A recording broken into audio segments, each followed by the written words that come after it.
Ladies and gentlemen, if your faces haven't completely melted off, I am joined right now by dear friend of the channel, Patricia Taxxon. Patty, how are you today? Hello. I'm doing all right. How do I sound? You sound excellent. You sound wonderful.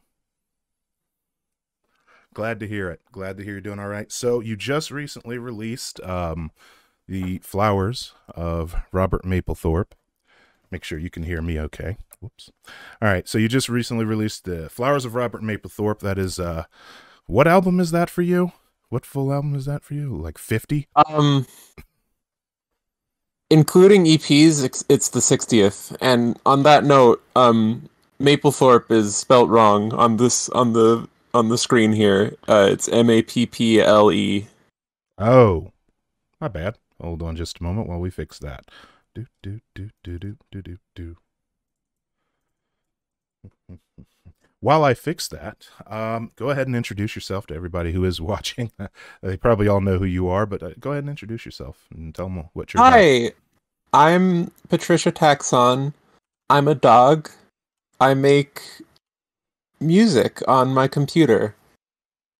That's my whole thing. I slam my little paws on my laptop, and electronic devil noises come out. I think that, well, we happen to be a fan of whatever unholy noises you manage to come up with. It's, honestly, it's a gift that you have. So, you know, delving right in, when I heard the album, I listened to it 3 times in a row. I loved this one. You know, its raw energy spoke to me. And so right up the gate, I know that it's titled Flowers of Robert Mapplethorpe. The album art is evocative of some of the work of Mapplethorpe. So tell me the significance of Mapplethorpe to the album. Well, there's a lot of different layers to that. Most obviously, and this is going to sound a bit self-serving, but I have been very consistently fascinated with the degree to which Robert Mapplethorpe's photography embodies simultaneous rawness and formality. Like, it's so bare and brutal, but it's also so delicate at the same time. And that balance inspired a lot of the sonic choices that I made on this album. So on the very surface level, I'm invoking his work as this sort of musical embodiment of the kind of things that he does or did at the time. Okay, I get that. That makes sense. That's pretty cool. I can definitely, while it's clearly, it's not like a musical biography of Mapplethorpe or a musical descriptor of his work. More so, it seems inspired by Mapplethorpe and using him as more of a framing device and using his work as I'm invoking him, invoking Mapplethorpe. And I'm gonna lower your chat avatar for just a second to let people take one last look at the album cover here. If you want to tell us a little bit about that, the album art that you picked. This was the first idea I had for this album. Essentially, I came across this really excellent artist on Twitter. His name is Fort Dyer, and the real inspiration for this album was just having to get him on to do some art for something that I did. That was the real first inspiration. He creates these very evocative and meditative furry illustrations, and I think he's really pushing the medium forward in a lot of ways. So I thought he was the right person to illustrate what is essentially a furry adaptation of a Robert Mapplethorpe photograph, that being Jim, Sausalito. Is that the name of the source reference? Yep, that's the name of the original photograph. Just don't Google Mapplethorpe on YouTube. Well, one, it's square, so it has a propensity to be adapted for album art, but also it is it has that combined brutality and formality in that we have this dude who's in this really like brutal garb, but he's in this like incredibly serene position, like he's this imposing like monolith of a person looking off into the distance. And I think Fort Dyer translated that nicely. Um, I think we maintained a lot of like the complexity and the nuance in the original photograph, Uh, and I agree. I have my own reasons for making him a jackal man. Well, he's a handsome little jackal man indeed, and I think it actually captures some really amazing detail. And I think that him being an anthropomorphized jackal as opposed to a nice gentleman wearing a button or zip up mask is that it adds a new flavor to the content. And I noticed you had some touches that were added from the original reference. So overall, I like everything about this album. I've been a fan for a while. Obviously, with all music, especially an artist as prolific as you, some things will resonate more than others. I definitely sat through the entire Noise album. I just can't remember as much of it as I can of this album. That's fine. So just to ask you about a couple tracks that stuck out to me. Now, the audience here was treated to the intro, Maplethorpe, as well as Rar and Centipede. If you can, without further sending my stream to TOS hell, tell us kind of your mental space for Rar. What's that all Okay, about? the opening of this album is it's a bit complicated. It's the most abstract out of everything. What I was really trying to do is I was trying to show it starts post corruption arc, essentially. It starts in this like this space of essentially just vague, aggressive, juvenile sexuality. Um Rar especially is like almost entirely word salad, but it's got a bit of a core of like of yearning, yearning by way of a person who has been just absolutely brain burned by Mark Wolfgar comics for my entire adolescence. Um, So just furry poisoned at that point, basically. yes, and like furry kink poisoned, but like the furry theming actually takes a bit to really set in. Like, there's a very intentional divide where in the first track I speak of will I touch it with my own hands, and then in La Lettre I am holding my right paw in the air. Um, so it's like that's when I feel like my self identification has been fully formed, and I'm ready to like to self actualize in my sexuality. That's sort of the vibe of the first third of this album. Um, Oh, I get it. the structure is very. I tried to make the structure very clear. It's in three chapters separated by little excerpts from the Philips CDI game that the album is named after. Uh, the Flowers of Robert Mapplethorpe, some like longtime angry video game nerd viewers might know as a game that was released for the Philips CDI, an old forgotten console that wasn't really a game. It was just a slideshow of Robert Mapplethorpe's flower photography. And it's the existence of that game is very funny to me because it does make sense that it would exist because like it predates DVDs, so it makes sense. Like someone must have thought that this Philips CDI, this thing that could display images on a TV with like CD technology, was going to be like the future of education and art.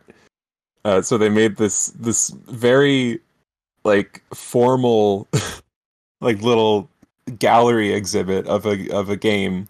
Very Um, considered a rare release, kind of a collectible now.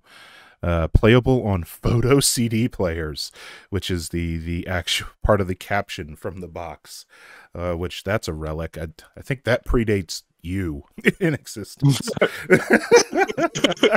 oh, a lot of I was born in 2000. A Oh lot of Jesus things Christ! predate me. Oh, don't make me feel that old. Not while I'm live. Oh God. If I'm in HD too, they can see the gray hairs in my beard. So that is interesting because to me, I'm seeing in my mind right now, like maybe a financially well-off family that, you know, buys their kid in the mid to late 90s everything they ask for, and you know, the dad's like, well, I got you this new game console. It's a Philips CDI. And it's like, what the hell, Dad? I wanted a PlayStation. And he's like, well, you need to learn something. Here, have you heard of Maplethorpe? It is incredibly funny. I do the comedy of that little excerpt that I took out. The comedy of it being such a PG description of this man's work is incredibly funny to me. Like it is not lost on me at all. Yeah, Um, it's the funny thing is that they scoured his catalog to find just the most PG rated pictures of yeah, his work that they could. Be- and and it's funny to me because like if you really examine like the physicality and like personality of those flower photographs, they are horny as shit. They're the horniest flowers you'll ever see like put to the Polaroid. oh yeah, no, I Um, want to fuck this lily. Like seriously. yeah, doesn't it just feel like you've intruded on it in a private moment? Like Look, excuse me, it's I was changing. Yeah. yeah, it's exactly like that. So that like kind of leaning into that irony of it of this being like a hidden side of this man's work and me like kind of wanting to meld them together on the cover art and sort of melding the tenderness and the formality with the Kink brutality. and the brutality. Yeah, and that was sort of the other half of like the inspiration behind this album. And for those who don't know, who are viewing, and for those who weren't there when I basically flashed the internet, um, the rest of the adult art community knows Robert Mapplethorpe for, in addition to his very raw style, fairly lewd artwork and photographs, um, y- and lots of portrayals of kink and fetishdom throughout his work, and it's considered one of the best to ever capture these sorts of things. Certainly one of the early inspirations for people capturing it on photography. A lot of the, what I can say just from my experience is that, man, I hope there aren't any kids watching. From my experience, is that a lot of photography of kink and fetishdom is either directly derivative of the work of Mapplethorpe or a rank imitation. Someone trying to be Mapplethorpe and failing miserably. But a lot of the style and framing and perspective they use to capture these sorts of things come from him. So, back to the album, because I just. That Oh, go ahead. that was part of it as well. Like my idea to do this furry adaptation of it, I'm sort of marrying two generations of deviant erotic art. Like Oh, uh Mapplethorpe would totally have a deviant art account in the modern day, for sure. yeah, like I and if you look closely, you will see that the jackal does have a little white mark under his eye that's supposed to look like the zipper from the original photograph, and there's also a little like seam on his nose. Uh, Oh, okay. so it's like the metaphysical significance of of the gimp mask is transformed into the persona essentially. I do see that. There's a lot of good work went in. Yeah, as someone in chat said, this jackal's very handsome. It's a very striking jackal. Yeah, Um, we wanted him to be like hot. That was part of it. That is an intentional nip slip going on. just be like, oh, you've caught me in my solitude here, locked in my imprisonment. Don't mind Um, me at all. Come hither. One of the people in chat said something interesting. Said I had no idea it was a real thing and not fiction, like Pix and Bit. yeah, Pix and Bit are fictional protagonists for a Dreamcast era platformer. Um, Ah, but The Flowers of Robert Mapplethorpe is a real Philips CDI game made about a real guy. totally not eBaying that as soon as this stream's over, and also probably need about $500 to score a working Philips CDI. I think photo CDs can play in your computer now. So, um, well, I gotta ask you about at least a couple more tracks. So on my seventh listen earlier today, when I was driving home on a 4-hour drive, another song that jumped out at me, since I've already listened to Roar and Centipede like 20 times, another song that jumped out at me was Beast Creature. So I really, you're really putting me in the headspace of some timid creature standing in a vast field, just coming to terms with some imposing canine. And I don't know if it's meant to imply that yourself is being offered up to this awe-striking canine or what. Tell me where you are with this track. Tell me what this is all about. Right. Well, Beast Creature marks the beginning of the second chapter of the album. Um, and put this as delicately as I can. That's a guy that I know. He's a wolf is a dude who I'm referencing with a with who was a past like online fling. Uh, and the tracks 6 and 7 sort of represent me like coming into contact with this person who had this incredibly imposing, like beautiful persona. I'm not gonna like it wasn't a wolf. I anonymized him a bit for this album because like God, I got you. I don't know how I would react if someone made a concept album about my fucking persona. But I'm so uh doing that now.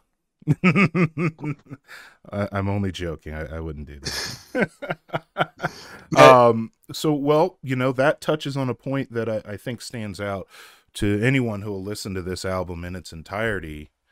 Um, is This is a very personal album. This is it coming from a is. personal place, and maybe just to broad stroke it, in general terms, like emotionally and metaphysically, where are some of the emotional places that the album's coming from? Some of the different feelings and experiences.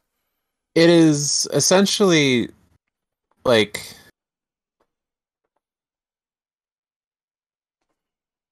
the first three tracks are like kinky juvenile yearning, and then that sort of melts into the second chapter, which is vulnerable, romantic, uh, feeling like I found what I've wanted. I found someone who can treat me in the way I want to be treated, and then that giving way even further into realizing that these desires I have are actually incredibly like deep-seated issues, and I am and this person, this wolf does not see me in the way that I see him. That's the arc. It's the arc from hee hee, I'm such a degenerate to oh my god, I need help.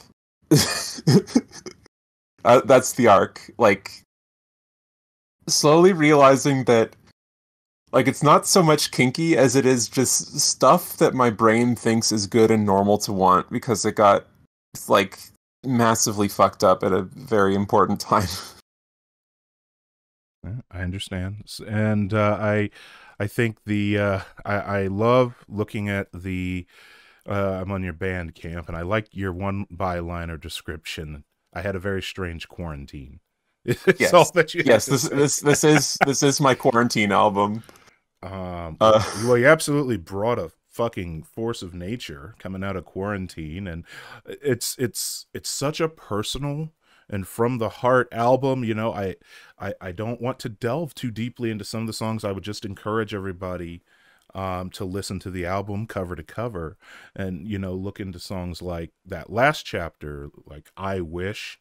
You start to get into some very raw and personal territories in the lyrics of that album. It's you just you diminished some of your early lyrics as word salad at the beginning, but the songs in the last couple chapters are far from word salad. They're positively poetic, expounding upon trauma and hurt and feelings of loss, alienation, isolation, and things that's like that. very kind of you to say. Yeah, the last few tracks were written very carefully, and I wanted to be. I did want to have a sense of narrowing scope as the album reached its conclusion, like increasing sobriety. Mm. uh, as I enter this album, a like strange, youthful, blissfully unaware creature, and exit it like distinctly and like world-shatteringly sober. No, I And understand. I wanted to put across that journey that I took in musical form. It's definitely it's a roller coaster of a journey is probably the best way I could put it, because people like me who just have wicked executive dysfunction, the brash harsh noise of the first section of the album really hooks me in, and I'm listening midway through and I'm like, okay, now we're exploring this. Now we might even be getting a pinge of romance and more refined lust and things like that. And then it's just like, okay, now roller coaster slowing down and we're hitting some trauma here, and we're actually wading in some very deep waters now. And I think it was very, very masterfully done in terms of production value and mastering. This is an amazing album that really stands out to me. And the last song I really wanted to talk to you about, I also really liked the song Doggy. I think that's towards the end there. Um, my main question to you is it seems like you're singing from a couple different perspectives in that song. Like, who is the protagonist? Who is our frame of reference and for the All perspective of right, that song? uh, get ready for a doozy. Okay. Doggy is essentially it is a representation of me having like first I'm having a flashback to my youth and my trauma, and what I am describing is the time like the true rock bottom moment is when I experienced a like intrusive vision of this man's persona rescuing my child self from abuse. Um and I could not get over it. I cried. That was like the absolute rock bottom moment of this whole journey. So this is Um something you perceived yourself. yes, I experienced like all at once exactly how much I felt for this person, how how much it was like truly indicative of something very wrong with me and something that couldn't really be reciprocated by a second healthy person. Um, Mm. and that's why at the end I do that coda where where I call back to the BDSM rap on track 4, but instead it's all like tender paternal shit because that's truly like what I was yearning for. It's like I've been dressed down lyrically at this point.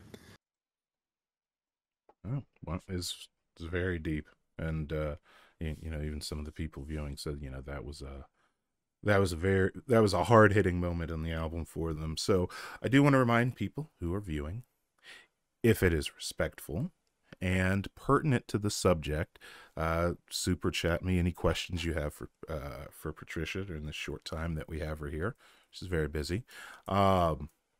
But I will not read out any disrespectful questions or any that are not pertinent specifically to the album that we're discussing today. So, to shift gears slightly, Patty, tell me what means to you to be a dog, to be a furry. To what is its significance to you? Okay, the very shortest like explanation I can give is that being a dog exists on the exact intersection between my gender, my sexuality, my neurodivergence, and my trauma. Um, I can I I can trace it to the source. I got infected as a young puppy That's one because way I of putting it. Wow. I I because I am autistic. I grew up not really being able to understand the world or other people's emotions until like I was 14, 15, 16. Like it was actually a very long time before like I could really access other humans at all. Um so that's a long time where like I just found myself more able to relate to animals um and and cartoons because like the real world was like inscrutable and abusive towards me and I was just like afraid and confused the entire time. Oh, yeah, no, the um real world is shitty as all get out. It sucks. so I concur.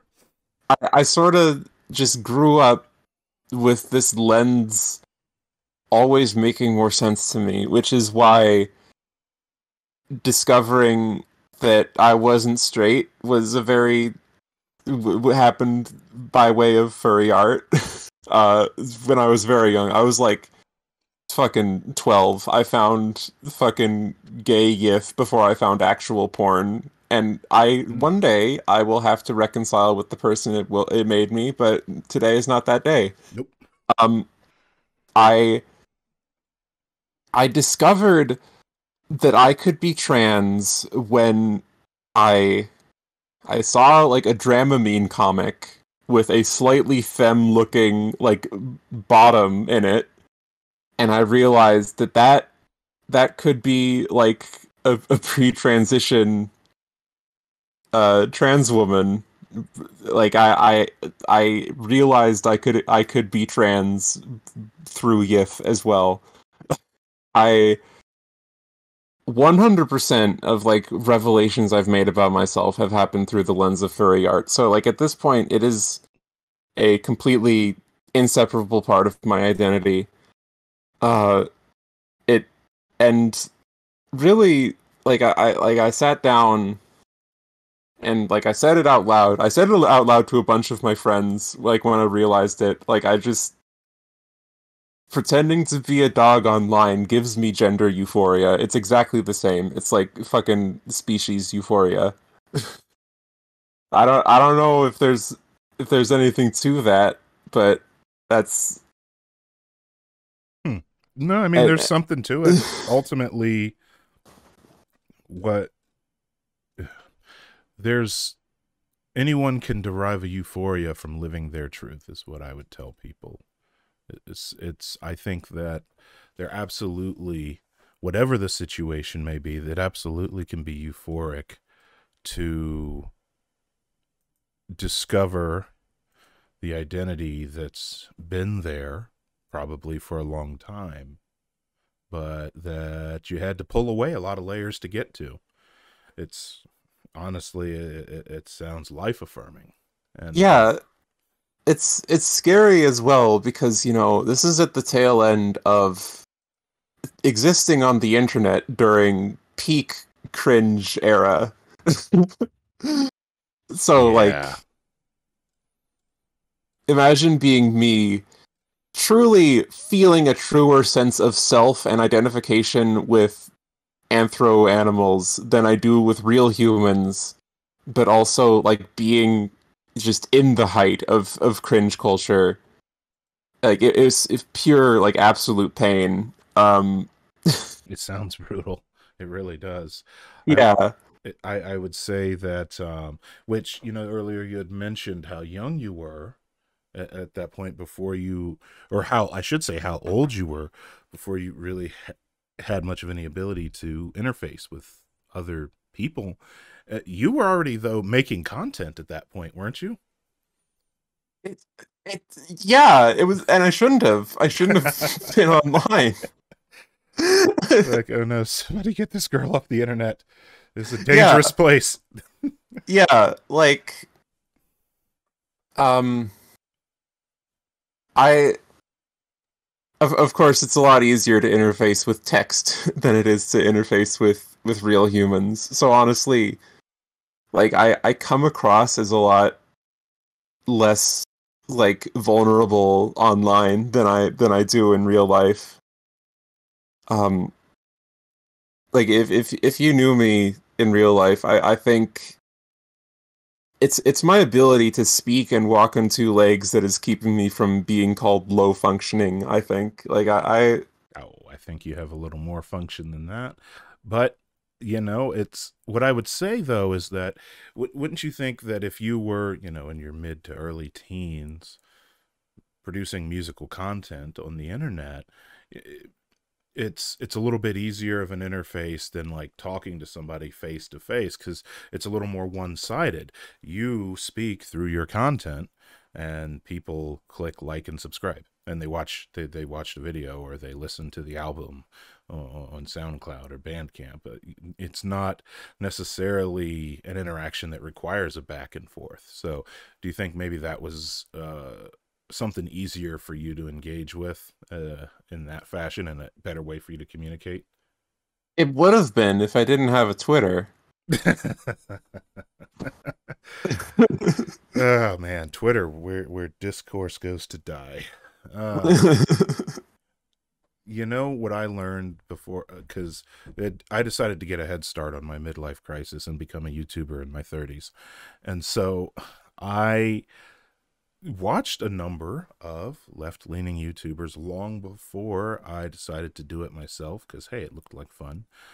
Um, and there were plenty of them who I'm like, yeah, this person's cool, this person's cool, this person's cool. They all make really good videos. And at that time, I did not use Twitter at all. I had an account that I would go years without reading. And I would hear people telling me in different spaces, oh, this person's bad, this person's bad, this person's bad. And I realized they were saying all of this because someone can make absolutely stunning content on YouTube and just be an absolute shitter on Twitter. Just be utterly dog shit human being when it comes to 140 characters or less. And that was the shocking thing to me. And like, oh, Twitter's where you go to hate your favorite content creator. And so that during that time, when you first started making music on YouTube and on the internet, and you would go on to start making music for some other really big name content creators, and if you're not going to sell yourself, I am. Patty Taxxon's made music for the likes of H Bomber Guy, I can't remember if you worked with non-compete or not, but you've worked with a number of people in there. You've made video game soundtrack music, things of that nature, and have, as you said at the beginning, some 60 albums under your belt, and you've even knocked out a few. Jack Saint, forgot about Jack Saint. We stand Oh, yeah, Jack Saint. those things I forgot. we whomst we stand. We stand Good Jack idea. Saint. Good idea for an electric jet. And it's hopefully hopefully I've mended the bridge with Jack Saint over my relentless brutal harassment of people who eat beans on toast. um if you do run into him, please tell him I'm very sorry. um but some 60 some odd albums under your belt, that is a crazy catalog. I I think like I my approach to like to making music is kind of different because I don't think I put particularly that much more effort into my music than most people do. Um, like it's like the 80-20 rule. 80% of the effort is spent on the last 20% of the project, and I spent most of my career skipping that last 20% and making 5 times as much stuff. Oh, so Um, when you get to the hard part, you're like, okay, next project. yeah, and it helped a lot. Like the downside is that like my discography begins with about like 30 very like mediocre to unlistenable projects. Like the entire like first half of my discography is a complete slog. But you know what? You gotta learn all of the all of the facets of art production, including the finishing and releasing, and get good at all parts of it. Um, and now I'm finally like coming into my own. I'm slowing down a bit. I only did 6 albums this year instead of 11. Jesus Christ. And I think it'll go down more because Yeah, how long do we go between Autechre albums? What, 4 or 5 years? Maybe 7? no, they release something like every 2 or 3 years. Oh. Um, but they're wizards. All they can spend as long as they want. But like Flowers of Robert Mapplethorpe was a probably my biggest project. I spent about as much of time on that album as most artists spend on a single album. That was like a whole year's dedicated work, and every other album I put out this year was a side project to that. Okay, I got you. Um, I do. I've heard some people mention Jan Masali. What project did you do with Jan Masali? I missed that. Jan Misali Jan and Misali. Ha! I am uncultured swine. and they just released a video. It's very good. It's called "Who Wrote Caramel Dancin'?" It is about the history of the song and legend Caramel Dancin', the meme with the dancing. Um, it's Jan, are they 40 from minutes long and Denmark? one of the most. It's 40 minutes long and incredibly fascinating to watch. Uh, Hmm. I'll have to definitely add and that to the and list. the finale of that is a special remix of Caramel Dancin' that I made. Oh, so is Jan Masali a producer, musician, or is this a content creator? Jan Misali is a YouTuber who talks about, among other things, constructed languages and rhythm heaven. Uh, real Oh man, variety YouTuber we got there, and also like one of my best friends. He's great. sounds Um, amazing, and sounds also very deep, and just 5 feet deep into my own navel to get into that. But we it sounds really good. I'd have to listen to that collaboration. I don't know. Perhaps I'll play it for the fans after we end our conversation here because it's something new for me. I don't know if I'm gonna do all 40 minutes, but the fact that it's called Caramel Dansen and Jan Misali, are they in Denmark? That sounds like a name of someone who lives in Denmark. Jan Misali is, well, his name is Mitch, and he translated his name to Tokipona, which is one of the constructed languages that he talks about.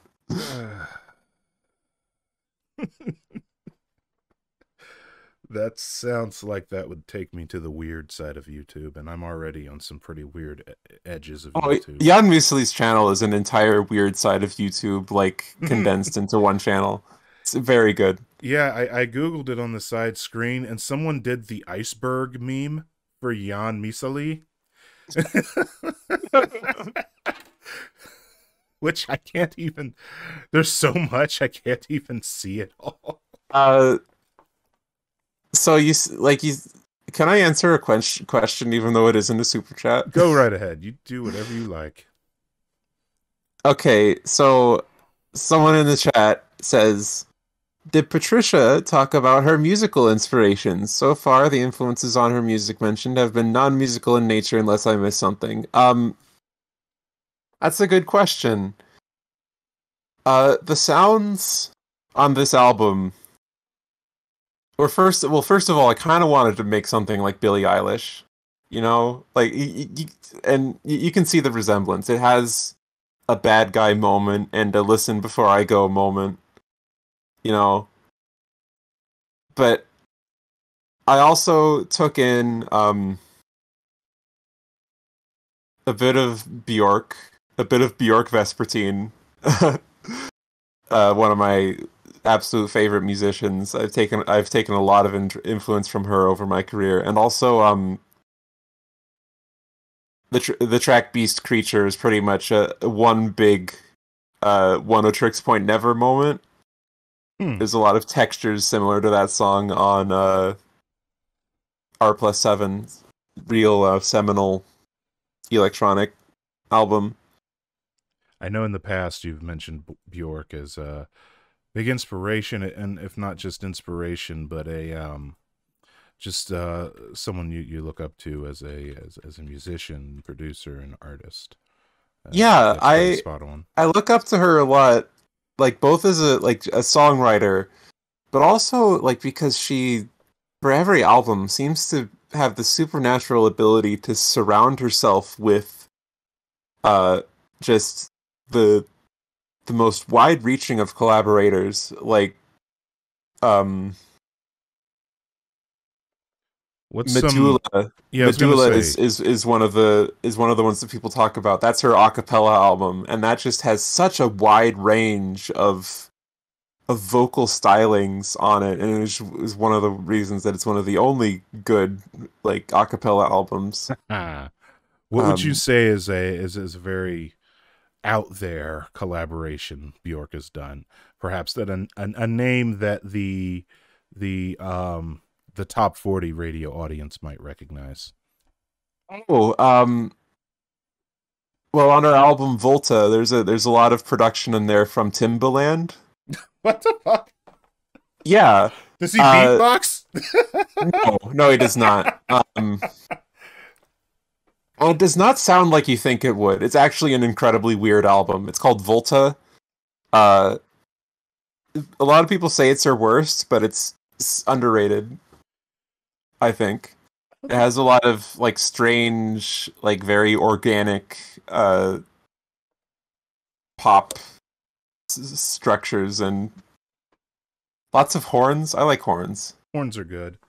That was a big trend in Atlanta hip hop for like 5 years when I was in high school. Is just blasting a brass section for some reason. I liked it at first, and then after hearing it for the nth time on a song by fucking T.I. or some shit like that, I got tired of it. But I can imagine anything that Bjork collabs with would probably come out well. Timbaland, really? How did they even connect? Like, whose people contacted whose people for that? Do you think he went to Iceland I have no idea. to be a fly on So, the wall in that studio? uh, and and also like, uh, what's the name of the singer? I don't know which one. I, I'm looking up her name. Anthony Haygarty of Anoni. Oh, She is also on Volta, which means that Anoni and Timbaland Timbaland collabs have shared a record. again. I would pay all of the money to be put in a time machine to go back to the studio for that, with Bjork probably wearing something ridiculous because I don't believe she Oh, dresses normally her, even when she's not her on camera. her outfit on the Volta cover is something to behold. You know, last Um, time I googled these sorts of things, I TOS'd the internet, so I'm being careful now. I check it first before I display it. Like when I was a kid, we knew her as the woman who showed up in a swan outfit to an award show, if I'm not mistaken. iconic, I iconic. She is in that swan dress on the cover for Vespertine. and So good. I think it's she I think she predated Gaga in wearing inexplicable outfits at weird strange times in that regard. For those Yeah, who are curious. she's like old. She's been around since early '90s. Yeah, no, she's got to be in her 50s now. And before that, she was in a band called the Sugar Cubes, which I haven't checked out yet.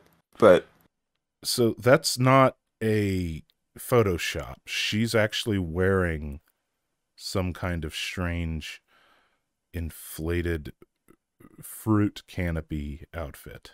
yes, it's so good.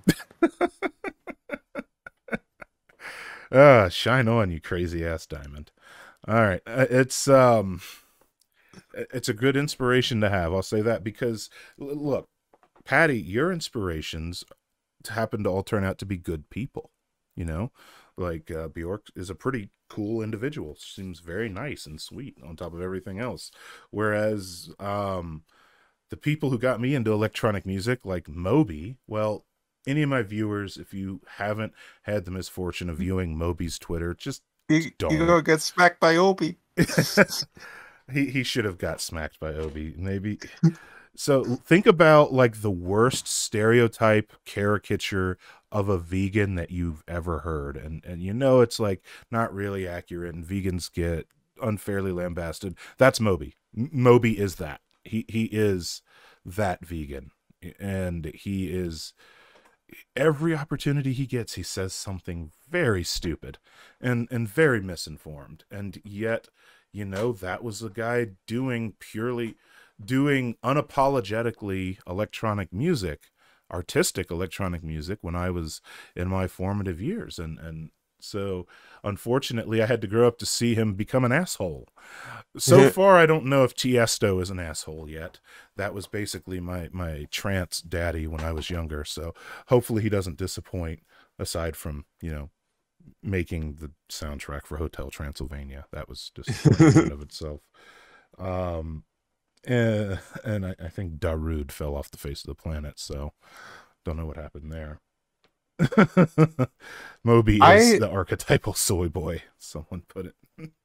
I think I think I mentioned everything I wanted to say about the album, unless you had any more specific questions. No, I did not, and I didn't plan on keeping you. So what I will tell you, well, first I will tell the audience, please, if you haven't, head to. It's in the description if you're on YouTube, the Bandcamp link. Please listen to The Flowers of Robert Mapplethorpe by Patricia Taxxon. This album is fucking amazing, and it is a good listen, beginning to end. And Patty, did you want to shout out or promote yourself or do anything before you leave? Nah, I've talked about myself this whole time. Hey, that's what the platform is for. You have the mic. But nonetheless, thank you for joining me tonight. You're a wonderful friend of the channel, and I value you as a friend, fellow content creator, fellow music enthusiast, and lover of electronic music and Satan noises coming from your keyboard. Patricia Thank Taxxon, you. everybody. You have yourself a good So night. thanks for having me. All right. Take care.